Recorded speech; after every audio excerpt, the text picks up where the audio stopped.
In this video, we're going to take a look at the factor theorem and how we can utilize synthetic division to answer a number of questions. Specifically, in this example, we're asked to determine whether a given value of x equals 4 is a solution to the given equation. We're also asked, is 4 a 0 for that exact same function? Those two questions are the exact same as asking, is x minus 4 a factor of the polynomial negative 2x to the fourth plus 30x squared plus 5x plus 12. So all three of these are asking slightly different questions, but we answer them in the exact same manner.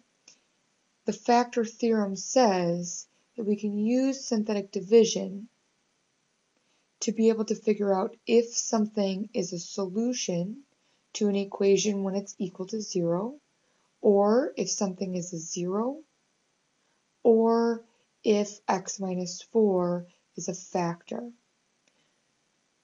So let's take a look at synthetic division. Remember that we put where we're dividing by out in front, and then we put each of the coefficients of the polynomial within that box. This brings up a good point, that we want to make sure that every single term is represented.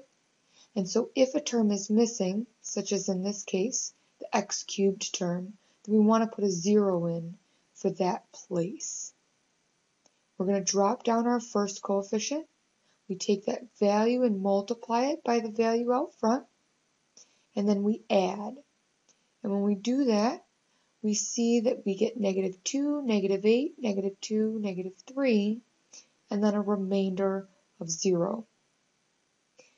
If we get a remainder of 0 when we complete our synthetic division, then our answer is yes to every single one of the above questions. If, however, we were to do a different problem and we were to end up with a remainder that's not equal to 0, then our answer would be no. So in this particular example, up above, we can answer yes to every single question that's listed. So is x equal 4 a solution? Yes. Is 4 a 0? Yes. And is x minus 4 a factor? Yes.